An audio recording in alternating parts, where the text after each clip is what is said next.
We're delighted today to have Damon, who's been in Fraser Island. Fraser Island?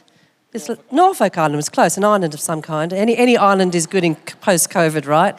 So it's an absolute pleasure and delight to have him here joining us with us this morning. For those of you who don't know him, he's the gentleman who created that Sugar movie, but also 2040 and Regeneration. An absolute privilege and delight to have him joining us in the Chroma Temple. Please put your hands together for Damon. Thank you. Thanks, Deb. And thanks for coming out, everybody. Unusual circumstances. And it's a great thrill to be in a building such as this. I guess this is very much what I've been thinking the future can look like. Integrating nature into our buildings has so many benefits, which we can talk about in a second. So for those that don't know me, I've spent the last 6 years very deeply immersed in a solutions space to some of our biggest ecological challenges. And it was born of being a father, really, a couple of daughters, and feeling completely overwhelmed by the reality of what the future holds for them. And I felt like our mainstream stories and ecological storytelling was heavily focused on the doomsday narratives, and what we're not offering up is the solutions. And so I've spent 6 years researching those solutions and been quite overwhelmed to see how many things are actually going on out there that we just don't hear about. And I think an important aspect of that is the psychology of that what's emerged now is that if we're only sharing stories that come with this fear and overwhelm, they do activate part of our brain, the limbic system, and when that's activated, it shuts down the prefrontal cortex. And the prefrontal cortex is where we problem solve and we think creatively. So we might have inadvertently actually paralysed a lot of people around the world by only talking about how bad things are. So I decided to offer up a counter-narrative to that, which is the film 2040, which is a letter to my daughter showing her what the world could look like if we embraced many of these solutions. And it's been extraordinary to see the response to the film, not just here, but around the world, from governments and organisations that really just haven't known about these solutions. And once they do know about them, they're very keen to get stuck in. So I guess what I want to talk today about is this concept of regeneration and how we regenerate our planet. And through my research, there's 4 things we need to do. We need to stop putting emissions into the atmosphere. We need to pull down the emissions that are already in the atmosphere. We need to protect the carbon that we have in the system. And perhaps our hardest challenge is to switch from what is a degenerative economy to a more regenerative economy, which is a huge challenge. So to start, I'll just give a quick overview if the tech works, and it has worked, which is a great bit of news. Our beautiful planet, which really, if people don't understand, very quick basic science level, the carbon cycles of the planet move between 5 main areas. Our soils, the ocean, the atmosphere, the fossil fuels buried underground, and then our plants and animals, and including us. And what we've done in the last couple of 100 years is taken the carbon that's buried underground in those fossil fuels, and we've put it into our atmosphere. And you can see from this image just how thin and delicate our atmosphere actually is. It's actually thinner than the skin of an apple by comparison. So all that excess carbon we've put in there has obviously created a blanket effect, and we're heating the planet. We're currently 1.1 degrees above pre-industrial temperatures, and we're seeing the fires that we've got. We're seeing the heat waves in America right now, the intensity of the storms. That's all happening at 1.1 degree. And we're on track for a 3 or 5 degree warm by the end of the century. And to have a chance of staying under 2 degrees, we have to lower our emissions by half in the next 10 years. Because even at 2 degrees, we lose the Great Barrier Reef, we start losing crops and create all sorts of geopolitical instability as climate refugees start to take place around the world. It's a very destructive process. So obviously lowering emissions, we're well underway. A lot of countries, apart from us, are doing really, really well in this space and are pledging legitimate targets. So I do think in the next couple of decades, we're going to see a real shift in that space. There's a lot more to do, but there is legitimate momentum. But also what we need to do is take that carbon from the atmosphere and bring it back home and putting it into these natural areas again. And often we hear about building giant carbon sucking machines on the edge of our cities, or this carbon capture storage that's a bit of a buzzword now. But really nature has been doing this process for millions of years, and she's an absolute pro at doing it. And the advantage of getting the carbon back into some of our ecosystems is that we also create habitats for biodiversity. We deal with the animal problem that we're decimating around the planet. And I just want to show you quickly some of the things that we can do that you might not have heard about. And the first one is something called Azolla ferns. And this 50 million years ago, there was an Azolla fern event that happened that actually lowered our parts per million from 1,300 in the atmosphere down to 600 in a very short amount of time. These tiny little ferns just blossomed up in the Arctic, and a lot of the fossil fuels that people are digging for now up there are these fossilised ferns. So scientists now are finding ways to bring them back because they also not only absorb carbon, but they take all the nitrates out of the water. So it's a great opportunity for us to clean our river systems by using these ferns. Farmers could then feed them to their livestock. They're incredibly high in omega-3s, so they'd be very beneficial for the food source. The next thing is seaweed. If some of you have seen 2040, you'll know how exciting this solution is. It's the fastest growing organism in the world. It can grow 0.5 metre a day, and it also restores the alkalinity in the ocean. It creates habitat for marine life, and lots of companies are using seaweed now as different materials. Even McDonald's recently ordered 1 billion seaweed straws that just dissolve in hot water. And if you think historically, there's some beautiful journals of some of the early explorers. I mean, even our western coastline in WA and even Tasmania used to have these giant kelp forests. And Francis Drake, as he crossed America for the first time 250 years ago, reported 40 miles of seaweed forest off the coast of Oregon, full of dolphins and otter and marine life. This is what we can get back again. And that's the true meaning of regeneration. Then there's seagrasses. We don't hear enough about seagrasses, but we hear a lot about the way that landscapes can sequester carbon. But in fact, the oldest living organism in the world is in the Mediterranean. It's 200,000 years old. It's a patch of seagrass. And it's been pulling down so much carbon that it sits in 36 feet of soil. So 10 metres of underwater soil because of all that pulling. That's the power of what nature can do. And again, you can see from this photo, you put the grasses back, you get all the marine life, has a habitat again, which we've decimated. And then there's the soil story, which some of you might be familiar with, but again, one of the best carbon sinks that we could really switch to. At the moment, our agriculture largely looks like the soil on the right there, heavily industrialised. Soils in Australia, we only have about 0.5% of organic matter in our soils, but this soil on the left is carbon that's been taken from the atmosphere and put back into the soil. And once it's in there, it kick-starts all the life that's in that soil. 8 billion microbes in a healthy handful of soil. And all those microbes get passed on to the food, and they get passed on to our own gut microbe. So to restore human health, we've got to get our soils healthy again. But the added bonus is they take that carbon out of the atmosphere, but also that healthy soil has tiny little air pockets in it. So it's able to catch water and create a real sponginess in the soil. And this is something for Australia we have to do, because at the moment, all of our water is running off our landscapes. We see these huge floods. It's taking chemicals into our waterways because our landscapes aren't holding the water. And if we did that, especially around the Murray-Darling Basin area, that water would absorb back into the landscape, fill the aquifers, and then make its way back into the river system. So it's a bit of a no-brainer. And I mentioned too, we have to protect what's in the system. So all our old growth forests, our mangroves, our peatlands, our wetlands, these are so important that we protect them. Because even if we lose 10% of those, we raise our parts per million by 100 in the atmosphere.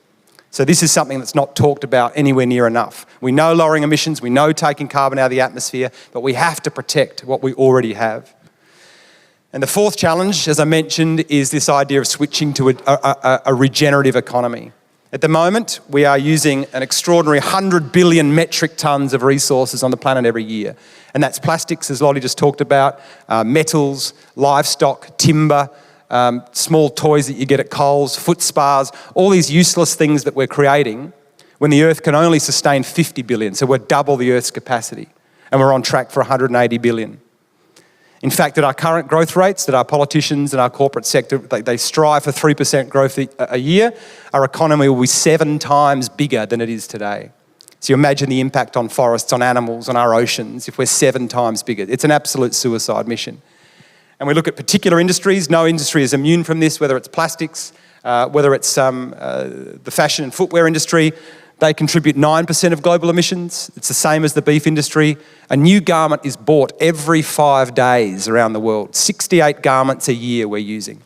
And 30% of the clothing that we're manufacturing doesn't even make it to the customer. It's put into landfill as waste. And the industry is using 80 trillion litres of water every year. So it's madness. We've got this very broken system, not just confined to fashion footwear, but this is the flawed architecture that is driving climate change and deforestation and our ocean plastics. And while it's great that we can take individual responsibility for our plastics, we've got to turn the tap off at the source. We've got to have better regulations to make these companies recollect their materials or stop putting the plastic into the ocean in the first place. It's not enough for us just to do our bit. We've got to make a larger call. So if we are going to shift to a regenerative economy, how hard is that and what does it look like and what are some of the questions that we need to start asking new businesses and even our policy? And I've been working with Paul Hawken, who's an environmentalist in the US, who's got a new book out called Regeneration in a couple of months. And we've been asking these questions and trying to look at some of the key things that we should be asking. Does it heal the future or steal the future? Does it reduce illness and disease or profit from it? Does it create livelihoods or eliminate them? Does it mine the land or bring it back to life? Does it increase connection or sever it? And most importantly, I think, does it address real human needs or is it manufacturing human wants? We have so many industries now that are creating through advertising this idea of needing more, mass consumption. I need this. And these are the engines, the drivers that aren't making us happy, but are also causing all these deleterious impacts ecologically. So given where we are today and the theme of this expo, I also want to now switch to cities and look at the role that cities and buildings play in some of our larger challenges. And they do play an enormous role. 70% of our global greenhouse emissions are coming from cities. That's electricity and manufacturing, heating and cooling of buildings and transport and waste. And there's 4.3 billion people living in our cities. So they are at the centre of the problem, but we can also be the very heart of the solution in how we can change our practices. And thankfully, by electrifying our cities, by greening our cities, there are so many cascading benefits to this. Recent studies in Baltimore and Chicago, Vancouver, have all showed crime and acts of violence plummet once more greenery is added around the city.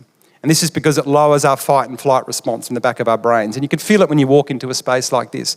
All this nature is releasing hormones all around us that we can't see that is suppressing that fight or flight response and making us feel more at ease. And then there's the temperature issue. Just 40% of increase in trees in any city can lower the temperature by up to 5 degrees.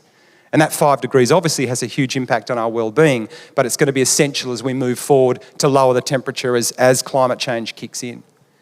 And then, of course, there's the pollution. In 2018, 9 million people died as a result of exposure to air pollution caused by fossil fuels. 1 in 5 of all deaths around the world that year. So it's extraordinary. That alone should be a reason to change to renewables without getting into the politics of climate change. It should be about human health. So there's a lot to do. But what I want to do now really quickly is just, because this is obviously a big component of my work, is that I think we've forgotten to dream. We've forgotten to use our imaginations in this moment. We're so stuck on facts and data and statistics, and we have great imaginations. So I want to take you and let you experience what a city, a truly regenerative city might look and feel like, say by 2045, and we have turned these things around. So you can close your eyes if you want to, you don't have to, but I'm going to take you on a little journey.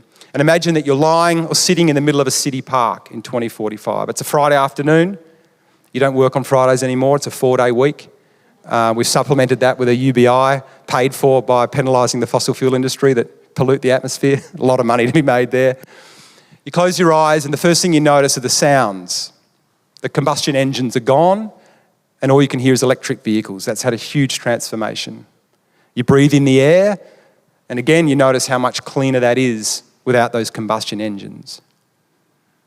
And even the smells are different because now every rooftop has a rooftop garden, a veggie garden, and so all the pollinators are back, the bees, and that's brought the birds back. And because the city now has trees right throughout it, there's even more birds and more wildlife living amongst the city.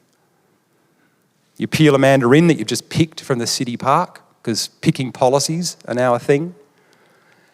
And you glance at a building over the road and see that instead of advertising, there's now a huge eco dashboard on the building. And it displays all the city's resource use, the water, the energy, waste going to landfill. So you can get a real sense of what you're doing to the collective. It's not just about individuals anymore. The city is really being transported. It's making the invisible visible again. And attached, the building behind it is cascading in greenery, again, to cool the area down, but the whole building is made of solar glass. And that glass is generating, the building is generating more electricity than it's using. And that excess energy is going to local industry, it's going to renters that can't put panels on their rooftops. And we had to retrofit 1 billion buildings by 2045, and this created millions of jobs around the world, jobs with meaning and purpose. And then you decide you want to cross town. You've got a few options. You can walk, you can take an e-bike or an e-scooter on naturally carved pathways. But today you feel like your coffee, so you think, I might take a driverless cafe pod. So now, instead of vehicles, there's these driverless fleets of vehicles that go around the city. And there's library pods, and there's boardroom pods, and there's even sleeping pods, and there's delivery vans, because fewer people own cars anymore. With the escalating costs of petrol and insurance and registration, people now subscribe to transport networks in the same way we do with Netflix or Spotify. So we don't own CDs or DVDs anymore. People don't own cars. They can access a car very quickly, and it's cheap because the driver cost is gone. And what this means is that we don't have parking bays in the cities anymore. We don't have cars lined on the side of the roads. So those spaces have been turned into recreation areas and walkways and food projects. So you sit in your comfortable chair, look out the big glass window as it takes you around the city, and you notice that one of the streams that ran through the city has been recovered. The pavement's been removed. They've laid down all sorts of vegetation and all the birds have come back. And even a busy road that you once knew only 20 years ago has now become an eco-corridor through the city. Food forests, native animals, echidnas, bandicoots going through the city because they've got a pathway to get through.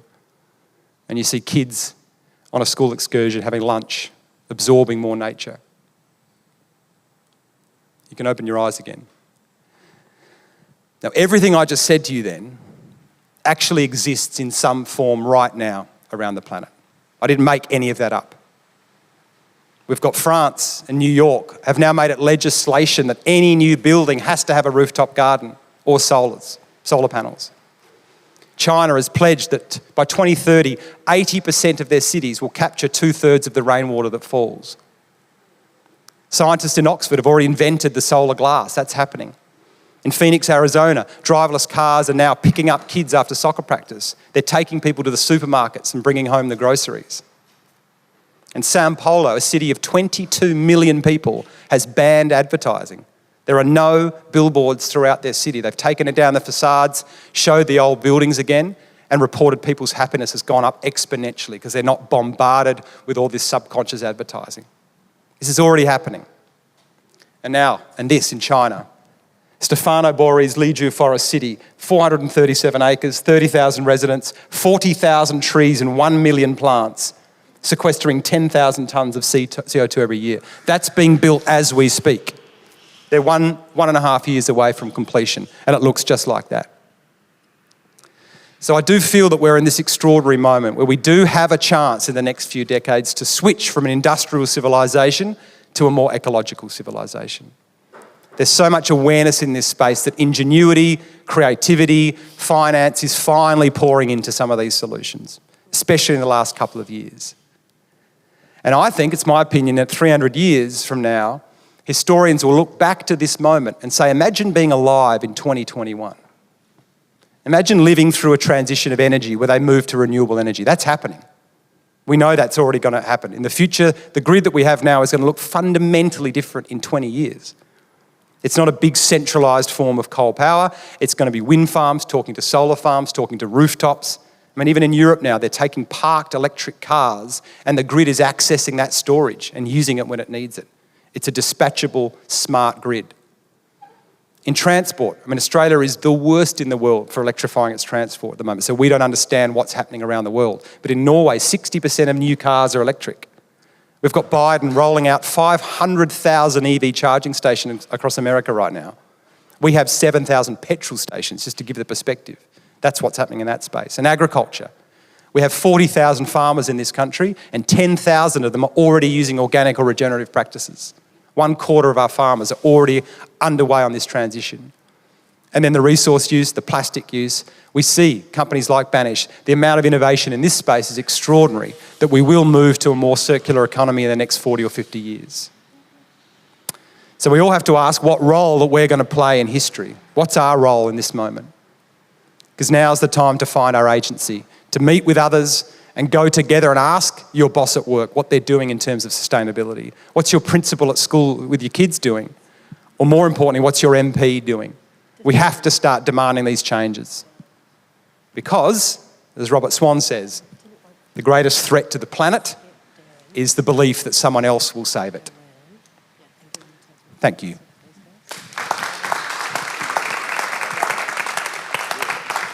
Amazing. Who's inspired? Yeah.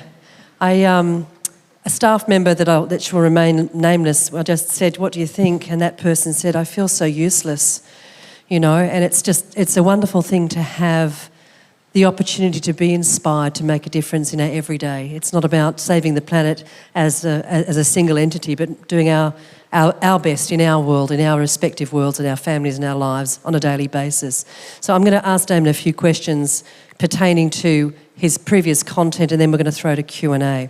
So Damon, thank you so much. That was just so inspirational. Thank you so much. That was awesome.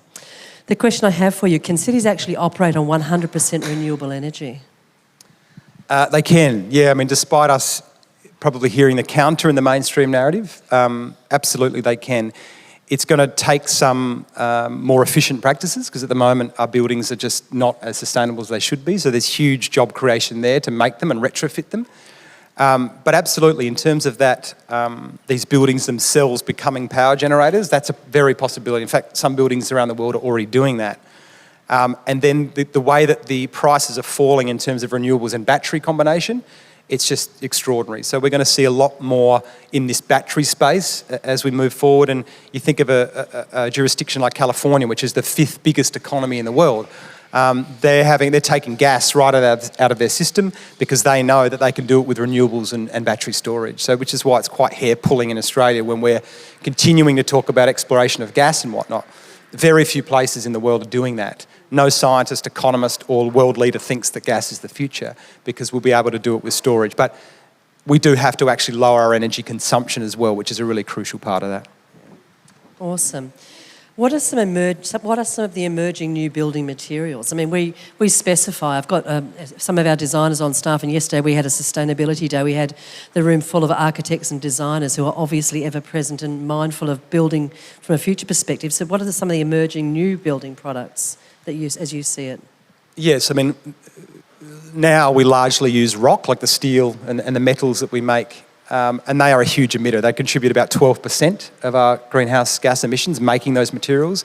So a lot of the emerging materials now are fibre-based. So whether that's wood, whether that's straw, which is there's huge waste in parts of Asia where they're getting rid of lots of straw. We could reuse that and make materials. Bamboo in particular. Bamboo is the fastest growing land plant. It can actually grow an inch a day in some parts of the world. So huge ability to sequester carbon and then store that carbon in our buildings. And a lot of these are as fireproof and resilient as many other materials that we're used to. So there's a huge emergence in that space. There's like even a tall wood movement that's happening around the world now, and Norway's just built an 18-storey wooden skyscraper. So yes, we need to look at what wood we're using to make those materials, and there's a lot of waste wood from clearing and protecting our forests from bushfires, so we can use a lot of that wood and also really use sustainable forestry practices so that we are regenerating what we put back. But the advantage of it is if we build with wood, that carbon stays in the system. We're not releasing it, it's getting trapped in building materials. Awesome.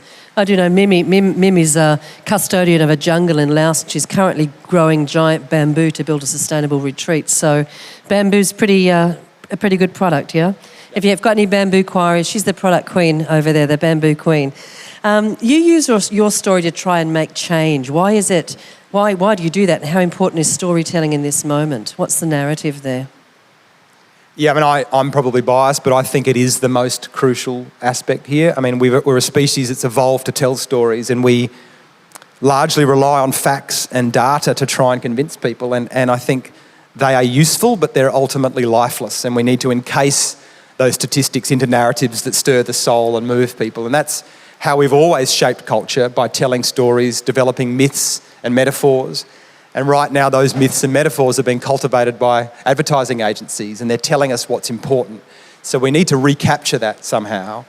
And I think that's where storytellers, artists, poets, musicians really need to step up in this moment. And I do lament sometimes that where are the big mainstream artists that are talking about this stuff in a deeper way, you know, that's their role, to shape culture. And they're not doing it well enough, I don't think, yet. Well, there's a lot of green warriors out there on the planet. It's just making sure that we hear those stories. I think as human beings, we also digest stories and recall stories a lot faster than we do data. Yeah. And there's a lot of right-brained people out there who don't necessarily want the analytics behind all the data, but if you tell a story, you put it back into somebody's world, right? Yeah, and I think that helps us to shape new cultural norms, and we're seeing it with things like keep cups now. They're becoming acceptable, they're becoming the right thing to do, and if you don't have one, people might look at you a little differently. That's how we operate. We're very social animals, and there's really interesting studies showing that if people put rooftop solar on, the chances of their neighbour putting rooftop solar go up exponentially, because somewhere we know it's the right thing to do right now. So we're sending these little social cues to each other, and that's why I think stories and embedding those new myths are so crucial. So, we're talking about other people. What projects are you working on right now? You've obviously been away at the moment, but what are you working on personally? It's been extraordinary since the film's come out, how many people have realised the importance of storytelling and especially visioning. So we're doing a host of different things from... I was on Norfolk Island because they want to become a fully circular economy. They spend an extraordinary amount of money shipping their waste off the island, and the waste they don't ship off, they simply burn and then push it off the cliff, and that waste is washing back onto their oceans. So they're very keen to save some money and go fully circular, so we're helping them there.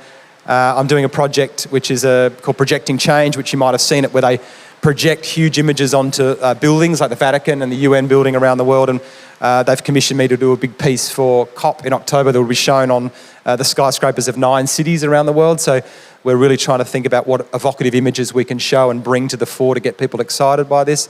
And then I'm doing something called Regenerating Australia, which is very similar to 2040, but it's based on what Australia could look like in 2030. And it's set as a news report set in 2030 that looks back at the decade that was. And we're creating all these potential news stories and press conferences, and we've got like Kerry O'Brien and Sandra Sully and Jessica Rowe and Natasha Belling, all these really identifiable newsreaders to read these stories of the future, which I must say they're all very excited and pleased, and they hope they come true. So just trying to show people what impact these solutions would have on their community and their livelihoods. And then that's touring the country for 6 weeks in October, and it has a $5 million fund off the back of it. So if a community sees a solution they like in the film, they can apply for a fund to get going and actually start it and not worry about all the red tape. They can just get going. I think, particularly in the COVID season, I think we've dodged a bullet down under, a little bit better than perhaps Europe and other places. How do you think we're travelling as a country? In terms of COVID or in general? No, in terms of our own sustainability and looking after the planet.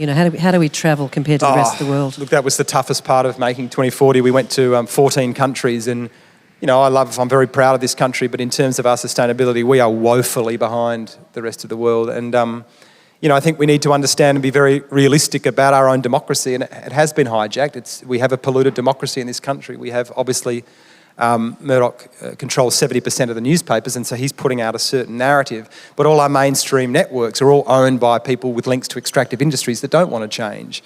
And even our chief advisor to the Prime Minister and the senior advisor, Kunkel and Pearson, both are former executives of the Mineral Council.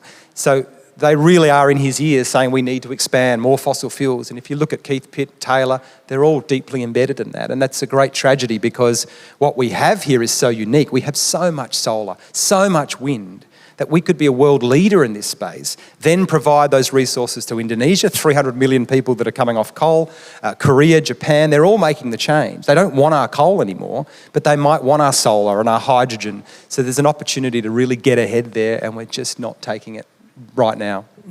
Maybe when we get home we can start doing that, right? After spending 6 years working in this space, are you more optimistic than when you started? How's your mindset around it?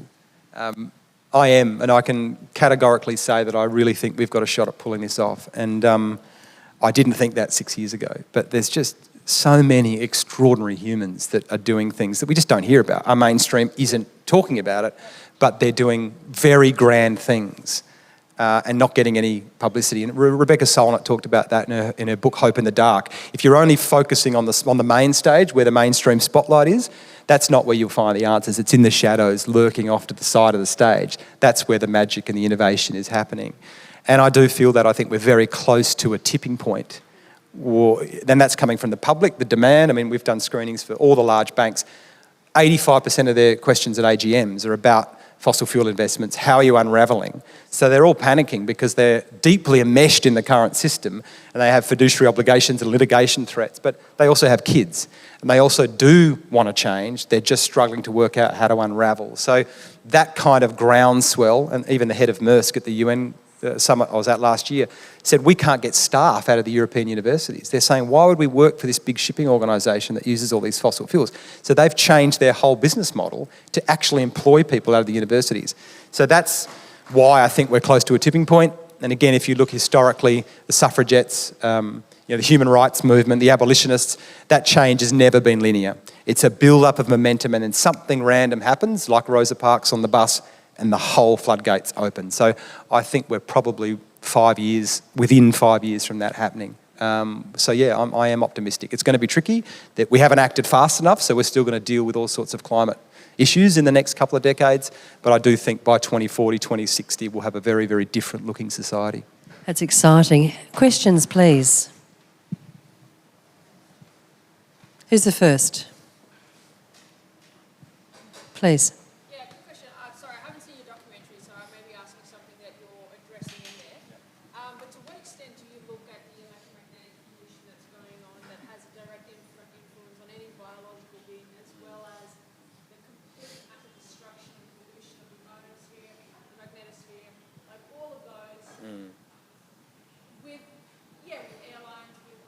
Military industrial complex, what influence is that having on us today? Yeah. And how come that doesn't get a bit more addressed? Yeah, well, I think it comes down to this idea I mentioned of a flawed architecture, that no industry is immune from this. This constant need to grow and create more is the engine of all of this destruction. And it's not just that tech industry, it's every industry. So unless we look at the incentives that we have right now, which is to grow and expand and more and more and more, it doesn't matter what we do. It's all going to have a deleterious effect. We have to reverse those incentives at that core level and move away from this constant extraction and domination and move towards integration and domination. So I would say that we haven't got it yet in terms of understanding that. We're still just blindly marching on with this idea of constant growth. But I wouldn't just label it to the ionosphere or to the electromagnetics. The same thing's happening with pesticides on the soil. The same thing's happened with chemicals in our ocean. It's all linked. There's nothing isolation. We often look at climate change in isolation, but we shouldn't. It's the same as deforestation, the same as ocean acidification, the same as social unrest and fractured democracies. They're all coming from that same engine, that driver. So unless we start to reverse the cogs of that machine and stop subsidising global companies, stop making them tax-free, while we heavily tax local businesses and overly regulate local businesses, unless we flip those cogs back to looking after the local, reinstating our environment, our democracy at a local level, we're just going to fly off the cliff. So I think we can't look at any of these in isolation. But yeah, there's no doubt that pollution is contributing to all the other pollutions as well. Okay, thank you. So, do you have any concerns about batteries? Yeah, great question. Yes, of course, because it's an extractive mining process. The positive there, though, is that I'd say that a lot of the emerging battery, even wind farm companies, embedded in their DNA is this idea of a circular economy.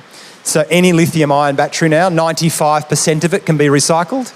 The new wind turbines, they're at 98% can be recycled. And what we've seen even in the last 6 months is the emergence of quite large solar panel recycling facilities, battery recycling facilities right around the world. And in fact, even in the EU, they've legislated that any new solar panel manufacturer, they did this in 2012, has to collect their panels at the end of use and recycle them. It's just a legal thing. So that's what we need to do here. And we need to do it with batteries and cars and everything. So we're getting that circular loop. Matilda, Kurt, where are you? I'm sure you'll have a question. Matilda will have a question. On the spot. Matilda's speaking this afternoon about interior design and sustainability. So I'm sure she'd like a photo with you. But Matilda, what do you do for your other job? What's your other job? Okay. Just one sec. A small sustainability firm. I work as a sustainability consultant at Ecological Design, or assistant, I should say, which is We do thermal modelling for NatHERS and BASIC certificates when you're getting your DA approval. And then we do sustainability consults. So we'll come to your house and rate it and give you tips and tricks to make it more sustainable. That's all right. How did you really flip the switch from seeing everything that's so disastrous to really finding your calling in the sustainability world? I think the flipping moment happened when I was, just before our second daughter was born, I was reading an article in the paper about a bleaching event that happened on the Great Barrier Reef.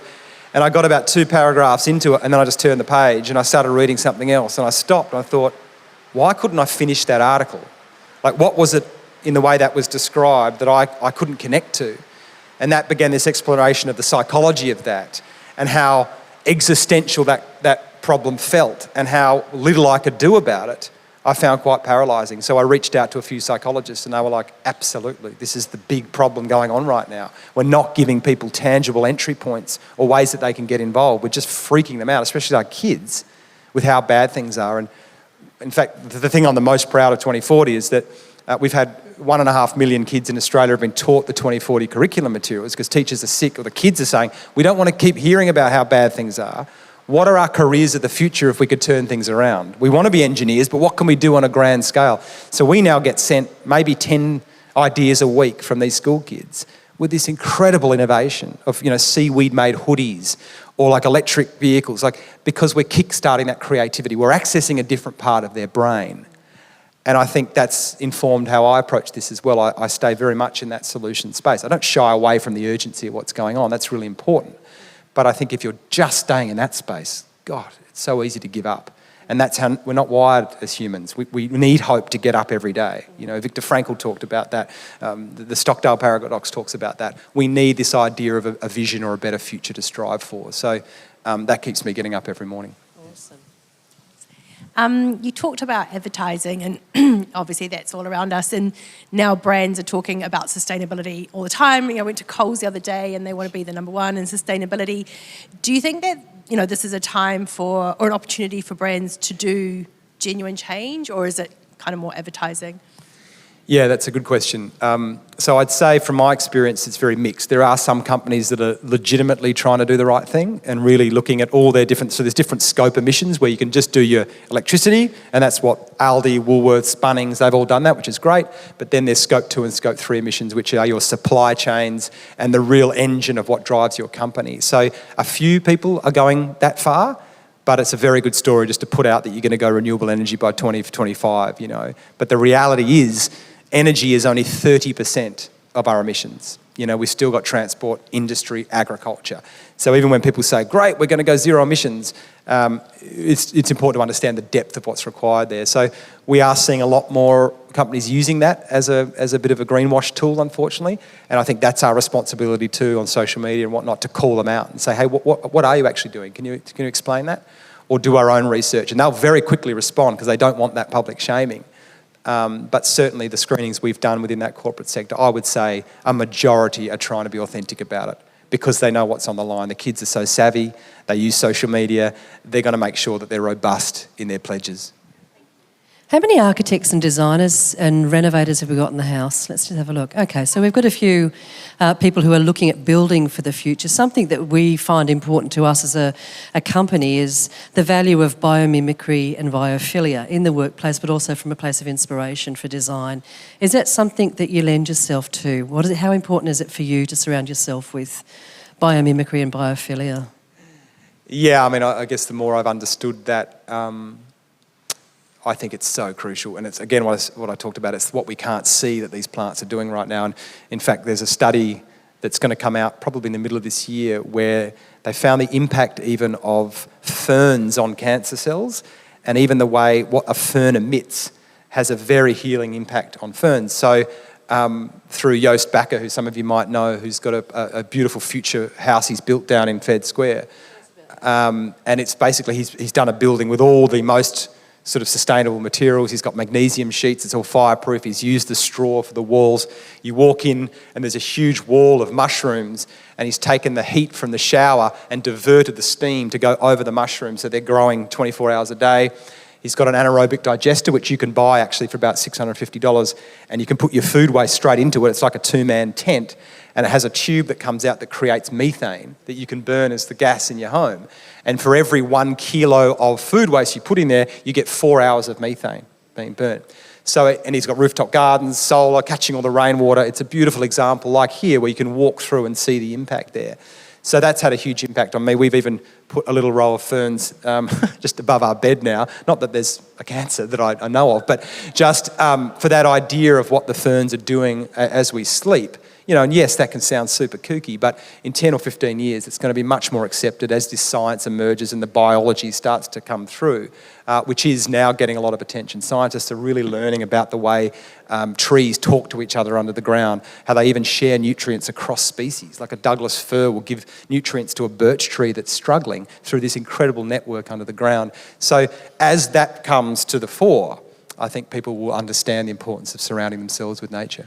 I'm a human behavioural analyst by training, and interior designer, and something from colour psychology perspective is colour travels in waves, much like sound waves, and so blind people can feel colour.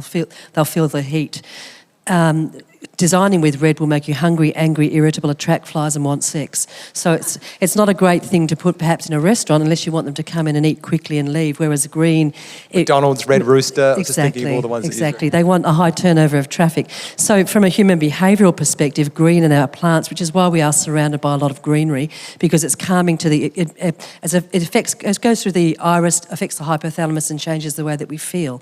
I'm a creationist, and I believe that we came into the Garden of Eden with this, and we're going back to it. You know, I think it's wonderful that we're finally doing something about surrounding ourselves with things that make us feel good, particularly in a COVID world, you know, where the depression is high and we've isolated ourselves from mankind, and it's so important to connect with other people, and it's lovely to have you in the space today, but also lovely to connect with nature and going back to where we should be, right? Yeah, I mean, it's extraordinary. There's even doctors in Scotland now are able to prescribe nature for people. That's something, if they're sort of dealing with depressive symptoms and whatnot, often they'll say, go for a walk in 2 hours through the forest, walk through the ferns, go into the ocean.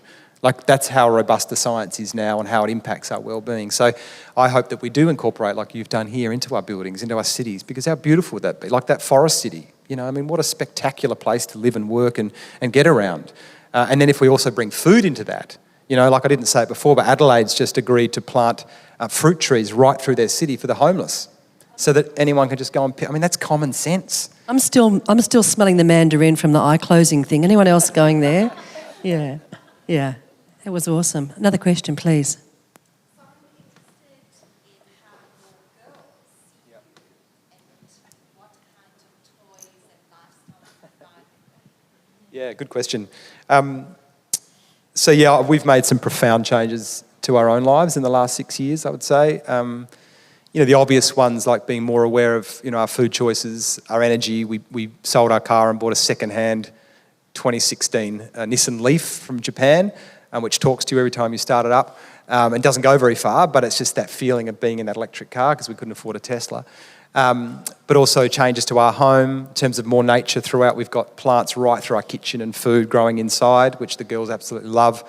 Food waste, we've got something called a sub-pod out the back, which is a little tiny garden that you can plant your herbs and whatnot in, and you put your food waste into it, and it comes with worms, and the worms just break down that food waste and create new soil to grow your plants in. So it's a beautiful closed loop system. So having the girls connect with that has been a big change. And we've also planted a host of different food trees in our front yard, got rid of our front lawn and actually created our own little food forest in not a very big space. We're in the suburbs. But I think the biggest change has been the way that I talk to the girls about nature. And I think this is one of the most important things that parents and teachers can do, because kids are born with this innate sense of the magic of it, but the system erodes it from them very quickly. So if we can retain that magic and teach them about this, the magic of the plants, they will want to defend it and fight it as they grow up. We've lost that connection, so we see it as an externality, and we don't, oh, well, it's just nature. But the kids, they will dig in and protect it when they get the magic of it. So I think that's one of the most important things we can be doing in schools and with our own children. You show them how magical nature is. I think we all want to come and live at your place. Okay, I'll talk to my wife. We'll see what we can do. Last question, because we're going to give people an opportunity to have a photo with Damon at the media wall, which is out here in like a vertical garden. I know that some of you will want to hashtag him and upload that to your social media so that we can spread the regeneration word, right? Hashtag him. It's a new verb. Hashtag, yeah, you want to hashtag Damon. So last question, and understanding that Damon is coming back again at 11 o'clock tomorrow, so you can tuck away some of those questions and come back for another muffin. Who's got a question, please? What's your approach to talking to family and close friends and things about sustainability who might not be that into it, and sort of encouraging them to have more sustainability? How do you recruit family? Yeah, it's a really delicate one, and people ask this quite a lot, actually. I think what not to do is to come on to bolshy and activist energy and make someone feel like they're wrong. I think we've made a grave area doing that, I think. I've spent a lot of time in some of the coal mining communities, and these people care about the environment, but they don't know what to do about their livelihoods. So the more we can humanise this subject, the better off we're going to be. Have gentler conversations, deep listening, like actually listen to someone and their views and then receive that, acknowledge that you've received that, and then start your strategy. But I would say, in terms of what I've talked about, even if climate change wasn't an issue, we'd want to do most of these things because of the benefits to our economics, to our communities, to our children. There are so many different entry points that you can come in now. And I say like the soil one is a great example. The health benefits and the water benefits of getting our soil right. You don't have to talk about climate change or sustainability. That's about food and our own gut health. So we've got farmers now in Iowa and America that don't think climate change is real. They're all pulling huge amounts of carbon into their soil because they're getting better prices for their food because it's healthier. So it's just being strategic with what your entry point is and knowing who you're talking to and what's likely to trigger them and what might be another way to come in with a softer approach. And listening.